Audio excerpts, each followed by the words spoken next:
आज हम बात करेंगे एंजाइम की। एंजाइम की बात करने जा रहे हैं। एंजाइम क्या होते हैं? ये कॉम्प्लेक्स प्रोटीन मॉलिक्यूल्स होते हैं, are called enzyme.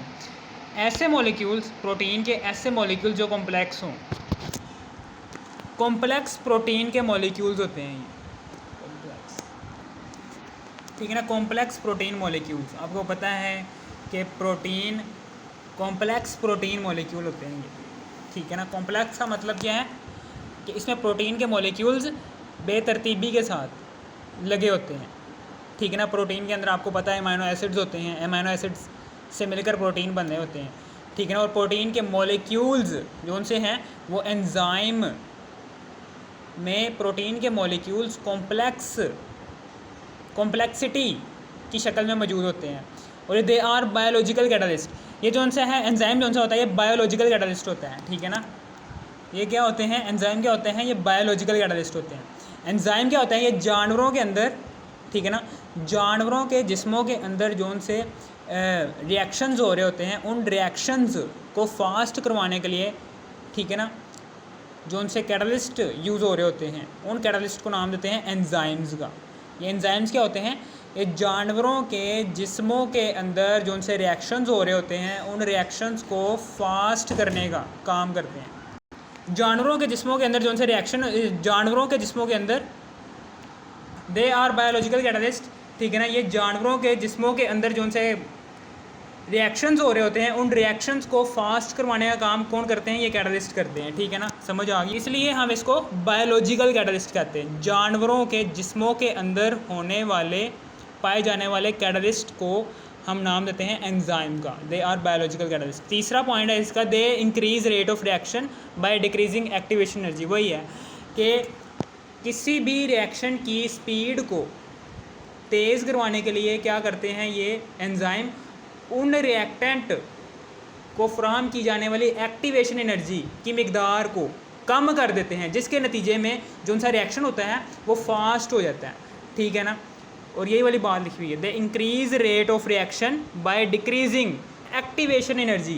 Activation reactant को जो आप एक्टिवेशन एनर्जी प्रोवाइड कर रहे हैं प्रोडक्ट बनाने के लिए, उस एक्टिवेशन एनर्जी की मिकदार को कम करने का काम करते हैं ये एंजाइम जानवरों के जिस्मों के अंदर। और जानवरों के जिस्मों के अंदर जिनसे रिएक्शन हो रहे होते हैं वो इसी तरीके से फास्ट हो रहे होते हैं, ठीक है ना। और फिर उसके बाद they catalysed reaction in living cell. Living cell के अंदर जो उनसे कैटलाइज्ड रिएक्शन हो रहे होते हैं वो इसी तरीके से हो रहे होते हैं। और फिर उसके बाद आगे इसका चौथा पॉइंट है, they catalysed reaction in living cell. ये लिविंग सेल जानवरों के जिस्मों के अंदर जो उनसे ज़िंदा सेल होते हैं उसके अंदर कैटलाइज्ड रिएक्शन यानी कि रिएक्शन को करवाने का काम करते हैं। वही वाली बात होगी पीछे जो उनसे मैंने आपको बात बताई है कि ज़िंदा जानवरों के सेल्स के अंदर पाई जाने वाली जो उनसी प्रोटीन होती है, उन प्रोटीन कॉम्प्लेक्स प्रोटीन जो उनसी होती है, वो कॉम्प्लेक्स प्रोटीन का काम क्या होता है? वो जानवरों के जिस्मों के अंदर ज़िंदा सेल के अंदर रिएक्शन जो उनसे होते हैं, उन रिएक्शन को फास्ट करवाने का काम कर रहे होते हैं। इसी तरीके से यहाँ पर ये जो उनसा रिएक्शन होता है वो किस तरह से हो रहा होता है? सबसे पहले तो रिएक्टेंट होता है। सबसे पहले लिविंग सेल के अंदर, जानवरों के जिस्म के अंदर जो उनसा ज़िंदा सेल होता है उसके अंदर रिएक्टेंट होते हैं। वो रिएक्टेंट जैसे ही एंजाइम के साथ रिएक्ट करते हैं, इसके नतीजे में ER बनता है, ठीक है ना। ये ER क्या होता है? इसको हम नाम देते हैं एक्टिवेटेड कॉम्प्लेक्स या फिर ट्रांजिशन, ठीक है ना। ये वही है ट्रांजिशन स्टेट। इसको हम क्या नाम देते हैं? Transition state. लोकेंड की मेथड आपने पढ़ा होगा। इसको हम ट्रांजिशन स्टेट का नाम देते हैं, या फिर आप इसे कह सकते हैं ये क्या है?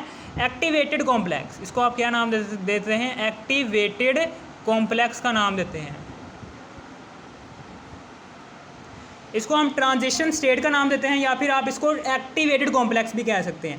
इस एक्टिवेटेड कॉम्प्लेक्स जैसे ही एक्टिवेटेड कॉम्प्लेक्स टूटता है, जैसे ही एक्टिवेटेड कॉम्प्लेक्स, ये उनसे एक्टिवेटेड कॉम्प्लेक्स है, ये जैसे ही ब्रेक होता है, इसके नतीजे में एंजाइम बनता है और फिर उसके बाद प्रोडक्ट बन जाती है। ये प्रोडक्ट भी बन गई, ठीक है ना। ये प्रोडक्ट भी बन गई और एंजाइम भी बन गया, ठीक है ना।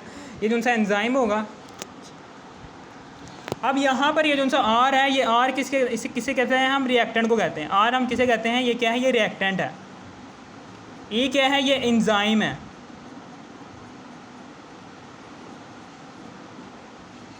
ठीक है ना। और ER क्या है?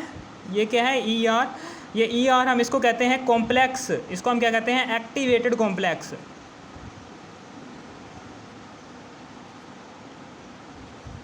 ER को हम एक्टिवेटेड कॉम्प्लेक्स या फिर आप इसे कह सकते हैं ट्रांजिशन स्टेट, ट्रांजिशन स्टेट भी कह सकते हैं, ट्रांजिशन स्टेट भी कह सकते हैं इसे हम ट्रांजिशन स्टेट भी कह सकते हैं। और P क्या है, ये P प्रोडक्ट है।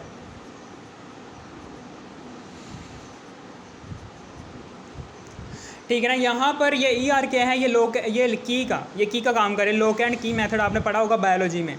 ये क्या है, ये की का काम करती है, चाबी का काम करती है। अगर ये ट्रांजिशन स्टेट प्रोड्यूस ना हो रही हो बीच में, तो ये प्रोडक्ट भी नहीं बन सकती।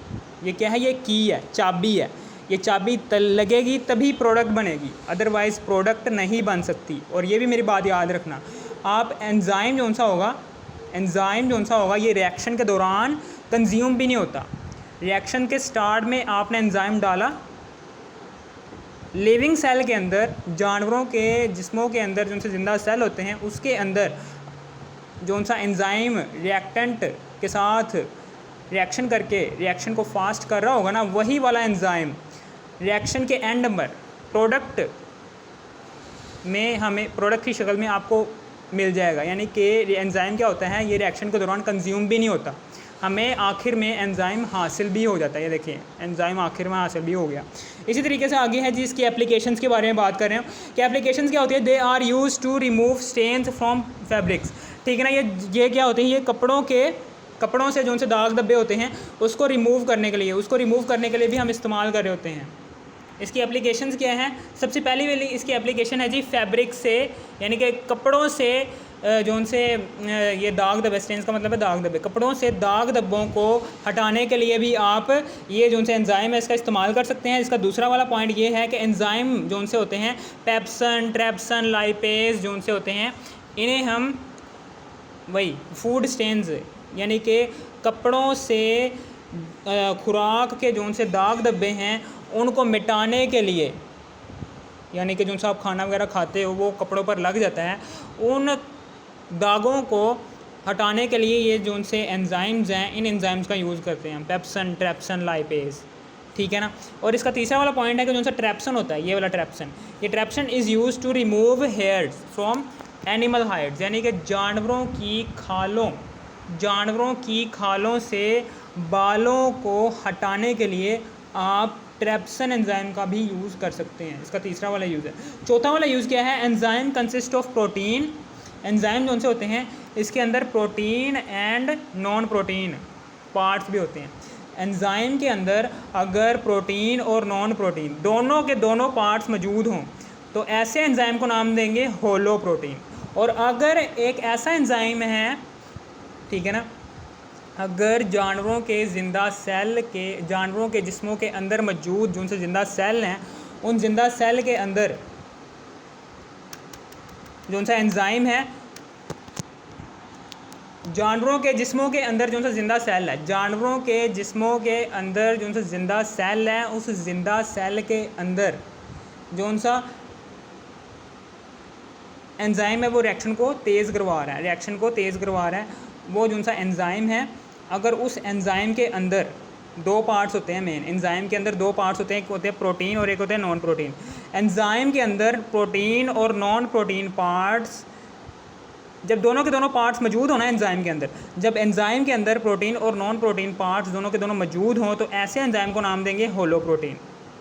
और अगर एक ऐसा एंजाइम है कि जो रिएक्शन को तेज़ करवा रहा है लेकिन उस एंजाइम के अंदर सिर्फ़ और सिर्फ एक प्रोटीन वाला पार्ट मौजूद है, तो ऐसे एंजाइम को नाम देंगे एपो एंजाइम। ठीक है ना। और एक ऐसा एंजाइम है कि जिसके अंदर सिर्फ एक अकेला नॉन प्रोटीन पार्ट मौजूद है, तो ऐसे एंजाइम को नाम देंगे कोफैक्टर और को एंजाइम। ठीक है ना, समझ। अगर आपको इस वीडियो की ज़रा सी भी थोड़ी सी भी समझ आ गई, इस वीडियो कर दो लाइक और सब्सक्राइब और शेयर भी कर देना। Thanks for watching me.